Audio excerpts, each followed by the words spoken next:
Também vai ver aqui a bendita refinaria, através de um consórcio, um aterro que fez aqui, onde a água se expandia, né? E hoje está afetando a nossa moradia, né? Casa quase a água entrando, e nenhum até hoje tomou providência, porque os homens só vê o progresso, e só vê o empreendimento, e não vê o ser humano, trata como objeto. Hoje nós já temos mais de 100 empresas instaladas no complexo. A maior parte dessas empresas, né, elas se instalaram principalmente nos últimos 4 anos. Né? O complexo ele experimentou por um processo de crescimento muito forte nos últimos 4 anos. Né? Nós temos empresas que estão aqui trabalhando em Suape desde o início, desde a sua fundação.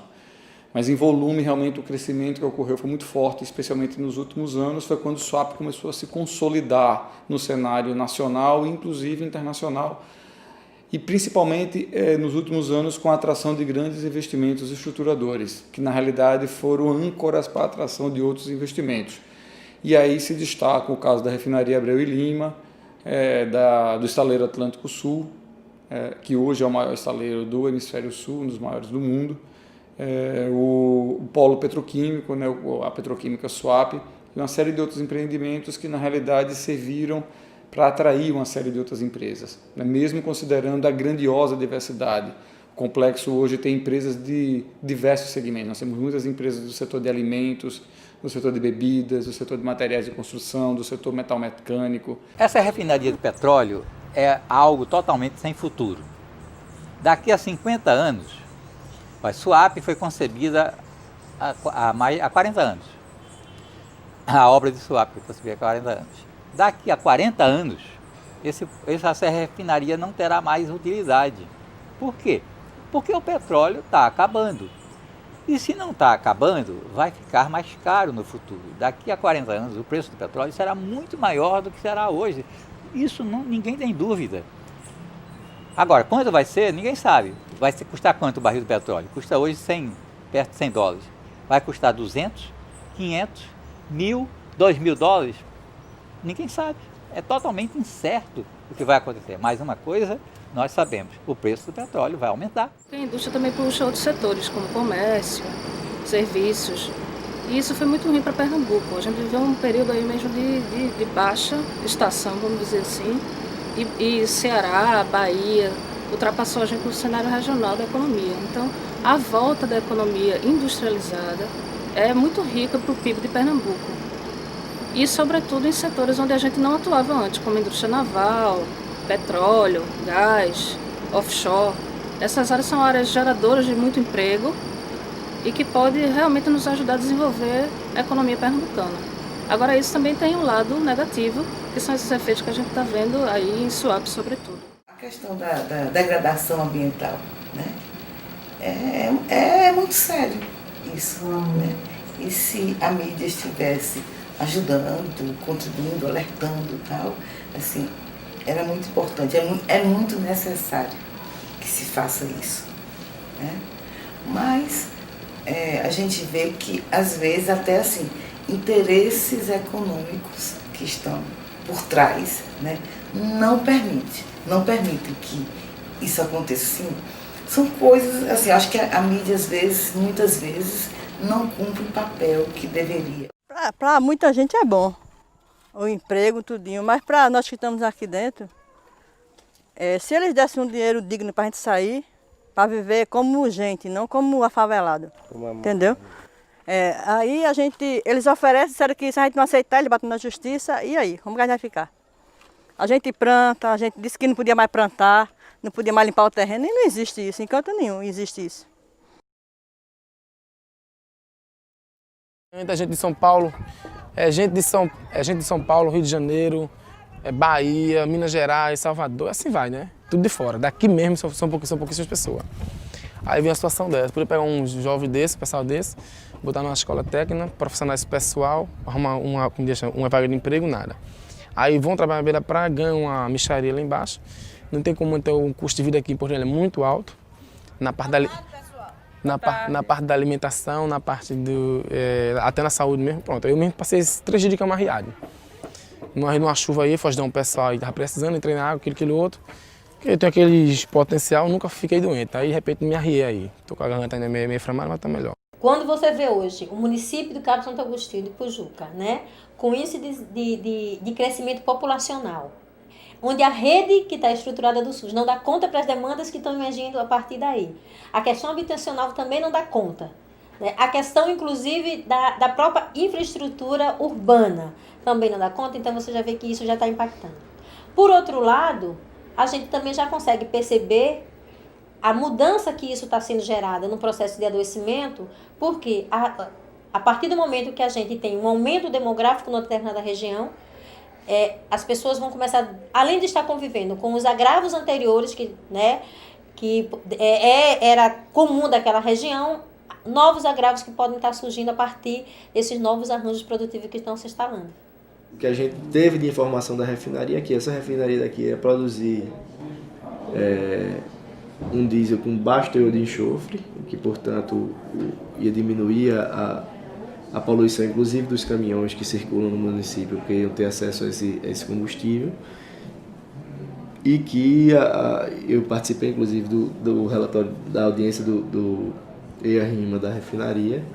O que eles informaram era que, devido à localização perto do mar, inclusive, a poluição atmosférica seria mínima e diluiria na própria atividade, no próprio vento, na própria brisa marinha. Foi o que, evidentemente, a gente tem que confiar nos dados que são passados. No dia que o gestor tomar ciência, né, ter consciência de que ele precisa, de que uma refinaria de petróleo ela vai gerar acidentes ambientais ampliados, que vai gerar um grupo de pessoas que vão desenvolver intoxicações químicas, por exemplo, por metais pesados ou por hidrocarbonetos aromáticos. Que você vai gerar pessoas que vai ter maior, ampliar os casos de doenças endêmicas, já endêmicas na região, que você vai ter que ampliar os serviços que serão ofertados. Ele sabe, quando ele souber disso, ele vai ter que agir de alguma maneira. Então ele prefere também fazer de conta que não é na minha rua, fazer de conta que está tudo lindo e maravilhoso e pronto. O maior problema da gente hoje é esse, que um lugar que era saudável, hoje está contaminado. Eu morava num lugar saudável, 100% saudável. Hoje eu moro num lugar que já está contaminado devido às obras. E essa refinaria foi, antes de vir para aqui, era para ir para outros cantos, né? Que eu não tenho agora memória. Aí só que a comunidade se reuniram, tiraram de lá e também estava em dúvida para ir para um canto para o outro, aí terminou resolvendo vir para aqui, né? E eu sei, minha filha, nem sei. E eu já estou muito acostumada aqui. Já morei lá fora, mas não me acostumei, voltei, vim morar aqui de novo, até aqui, ainda estou aqui, mas não sei. Não sei agora qual é o paradeiro. Porque muita gente que saiu daqui, minha filha, saiu, mas ninguém se acostumou saindo lá para fora. Aqui vivia muito acostumado. E lá fora ninguém se acostuma com isso, não. A questão é extremamente preocupante, porque, por exemplo, muitas áreas de preservação permanente deixaram de ser permanente, né? Então, até a própria legislação estadual foi modificada para tentar utilizar de uma forma não sustentável, né, aquelas áreas que eram áreas de preservação permanente, por exemplo, grandes áreas de manguezal, matas ciliares, né, aquíferos, áreas de recarga de aquíferos, áreas de drenagem, né, leitos de rio. Então, todas essas áreas que antes eram áreas de preservação permanente, né, deixaram de ser permanentes, mesmo antes que o Código Florestal tenha, né, já reduzido, né, todas essas áreas, mas assim, ainda vale o código que está atualmente, e o que nós vimos em Pernambuco foi, do ponto de vista jurídico, com muito pesar, né, a gente viu uma transgressão a todas essas legislações. São acidentes de monta, principalmente nesses que foram registrados recentemente em todo o mundo, o exemplo da plataforma da British Petroleum no Golfo do México, que vazou aí durante meses, aquele problema do Exxon Valdez no Alasca, além de outros pequenos acidentes. O nosso objetivo é planejar uma prevenção de riscos para minimizar o possível a ocorrência. Um trabalho com muito cuidado, um trabalho com uma previsão de segurança que já vem sendo uma marca registrada da própria Petrobras. É uma audiência pública. A gente pode falar o que a gente acha, Deus, eles anotam, mas o que a gente fala não é decidido. Isso é que é triste. Eles anotam tudo direitinho, mas decidem do jeito da maneira dele. Então a gente até falou, por que você chama a gente para a gente discutir se a gente não decide? Você é quem decide. Nossa preocupação, né, como sindicato, é que de fato os trabalhadores, né, eles têm a sua saúde, né, garantida diante dos investimentos que estão sendo feitos aqui, para que não venham sofrer. O que eu vejo é que antigamente, a própria Petrobras ela não tinha esse cuidado com relação à saúde do trabalhador. E infelizmente, até ontem, recordando com essa pessoa, com esse colega, nós tomamos assim, na época quando eu entrei na Petrobras, muitas pessoas quando se aposentavam morriam, faleciam. Infelizmente as pessoas não sabiam por quê. Hoje já se sabe que muitos eram expostos, né, na época aos produtos que eram inseridos dentro no sistema e acabaram falecendo. A Praia de Suape modificou totalmente. A Praia de Suape era uma praia muito vasta. Chegava aqui e hoje eles construíram tudo juntamente com o hotel. O hotel veio para aqui, trouxe alguns benefícios, mas também trouxe coisa ruim. Tudo bem, fizeram aquela praça de Suape junto, a prefeitura fez, o hotel adiantou o imposto, a prefeitura continuou o trabalho, mas houve totalmente destruição também. Aquilo ali era um negócio bem tranquilo, hoje está daquele jeito. Uma certa melhoria, mas, por outro lado, não tão bom. Ao analisar o relatório de impacto ambiental, que é um relatório decorrente do estudo de impacto ambiental da refinaria Abreu e Lima, o que a gente percebe? A gente percebe um descuido completo das questões de saúde e das questões ambientais nesse estudo, nesse relatório, né? Repetindo praticamente os mesmos erros que a gente viu acontecer em Cubatão na década de 70. Só que na década de 70 nós vivíamos uma ditadura militar, uma falta de informação, uma falta de legislação, e hoje nós temos legislação, temos informação, e temos um ambiente, vamos assim dizer, político de Estado de Direito. Mas os problemas e os erros continuam. Então, uma das questões que mais causa estranhamento é a não previsão, né, de medidas de controle ambiental efetivos nos estudos, né, apresentados para o licenciamento ambiental, e o despreparo da rede de saúde para esses problemas que certamente advirão desse tipo de indústria química. A refinaria que vai vir ser construída por aqui vai ser um grande abalo para isso aqui. Logicamente que isso dá emprego a algumas pessoas, mas, por outro lado, maltrata. Imagina um estouro aí, uma mancha no mar, que onde vai atingir? Com poucas horas está atingindo longe. E os peixes como ficam? E os moradores e os pescadores que ainda vivem da pesca, e os marisqueiros que viviam de marisco. Hoje, com esse hotel aí, grandes marisqueiros deixaram de tirar marisco lá, foram tirar marisqueiro longe, lá numa praia chamada Mangue Seco. Fica, me parece, não sei se é pro lado de Goiânia ou Igaraçu. Nós sempre temos necessidade de modificar a natureza, claro, para também sobreviver. Mas quando a gente pesa a relação custo-benefício ou uso e destruição, a gente vê que está muito distante, né, a relação de benefício socioambiental e o benefício, a aprimoração, né, por poucos para ter o lucro.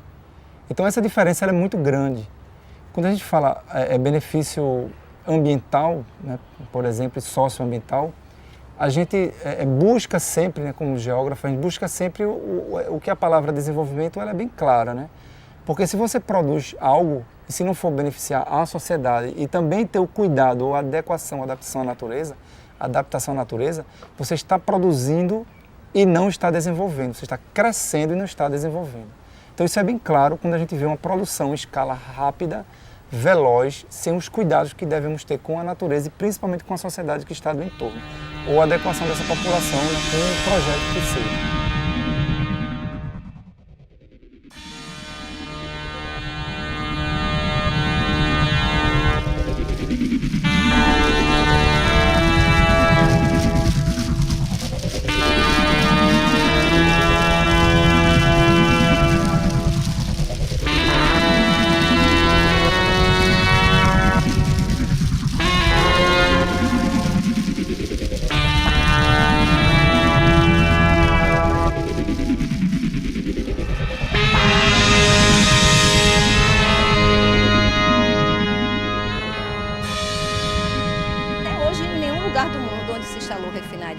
Deixou de acontecer acidentes.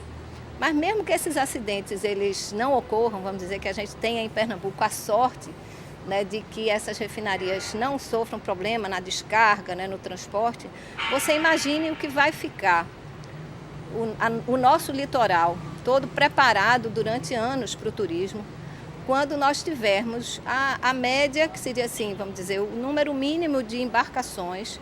E não são embarcações qualquer, são petroleiros, né, que vão chegar até a refinaria trazendo o petróleo bruto para ser refinado ou levando o petróleo já refinado para ser distribuído para o resto do país. Conversando com diversos atores do movimento 28 de Abril, né, que é um movimento que congrega trabalhadores, DRT, Fundacentro e tanta gente que trabalha com saúde do trabalhador, a gente viu a necessidade de repercutir assim, as obras do PAC como um todo. A gente tem um passado de trabalhadores morrendo em grandes obras, como por exemplo Brasília, Itaipu, as diversas obras que foram feitas durante a ditadura militar no chamado milagre econômico, onde o sangue do trabalhador era misturado com concreto e a gente continua vendo isso acontecendo hoje. Mas como é que a gente vai ter um turismo se a natureza também está indo embora? E se haver um derramamento de óleo, como é que o turista vai ficar? Né? E outra parte forte, que a gente briga e pede muito, segurança. É essa coisa muito importante também.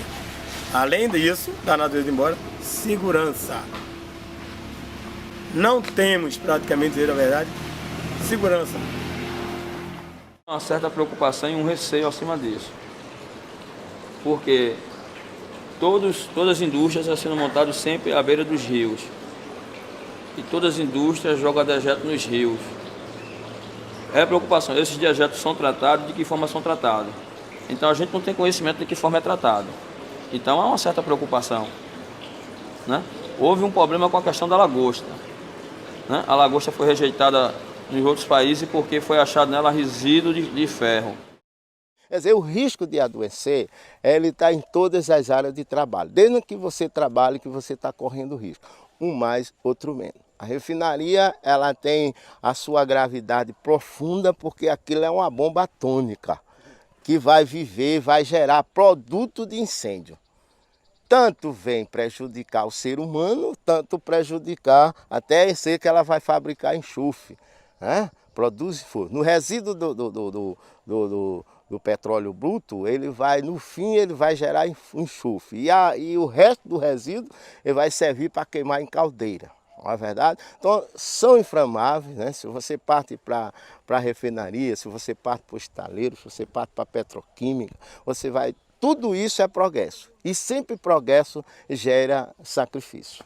E o que nos preocupa agora é que todo esse processo de industrialização no Nordeste, especialmente daqui da instalação do polo de Suape, é a falta de realmente de uma participação social, de ter realmente um processo de licenciamento discutido com a sociedade. Os profissionais de saúde não sabem o que os espera do ponto de vista, enfim, então não tem organização nem governamental e nem popular, nem da sociedade civil para o enfrentamento dos problemas ambientais e saúde desse polo que está nascendo fortemente aqui em Pernambuco. Então eu tenho a impressão que nós estamos vivendo um momento que é um momento de grande virada, digamos assim, que nós vamos nos tornar um país de uma qualidade, de um povo submisso, porque você tem toda essa coisa do consumo e tal, que o cara vai entrando e ele quer mais, ele quer mais, ele quer mais, e ele fica quietinho, né? Ou um país em que vai ter uma cidadania alerta, vai ter um cidadão consciente dos seus direitos e do que é bom para a vida dele, que a vida dele não é só aqui. A gente aprendeu isso também, que o problema, por exemplo, o problema ambiental traz isso com uma clareza muito grande. O que nós fizermos em qualquer outro lugar vai repercutir no outro lado do mundo. A aceleração do crescimento é a aceleração da destruição. Você poderia também chamar esse programa de aceleração da destruição. Mas quem vai querer chamá-lo dessa forma? Não é charmoso. É melhor chamar de aceleração do crescimento. Lula, em 2002, falava no espetáculo do crescimento. Quer dizer, todo mundo acha que o crescimento é uma maravilha, é uma coisa extraordinária, é uma irradiação de luz. Tupinambás, nessa terra de Tupã, tem um arara, craraúna e um chechel, todos pássaros do céu. Quem me deu foi Tupã, foi Tupã, foi Tupã, Tupinambás. Tupinambás, nessa terra de Tupã, tem um arara, craraúna e um chechel, todos pássaros do céu. Quem me deu foi Tupã, foi Tupã, foi Tupã, Tupinambás. Tupinambás, nessa terra de Tupã, tem um arara, craraúna e um chechel, todos pássaros do céu. Quem me deu foi Tupã, foi Tupã, foi Tupã, Tupinambás. Tupinambás, nessa terra de Tupã, tem um arara, craraúna e um chechel, todos pássaros do céu. Quem me deu foi Tupã, foi Tupã, foi Tupã, Tupinambás. Tupinambás, nessa terra de Tupã, tem um arara, craraúna e um chechel, todos pássaros do céu. Quem me deu foi Tupã, foi Tupã, foi Tupã, Tupinambás. Tupinambás, nessa terra de Tupã, tem um arara, craraúna e um chechel, todos pássaros do céu. Quem me deu foi Tupã, foi Tupã, foi Tupã, Tupinambás.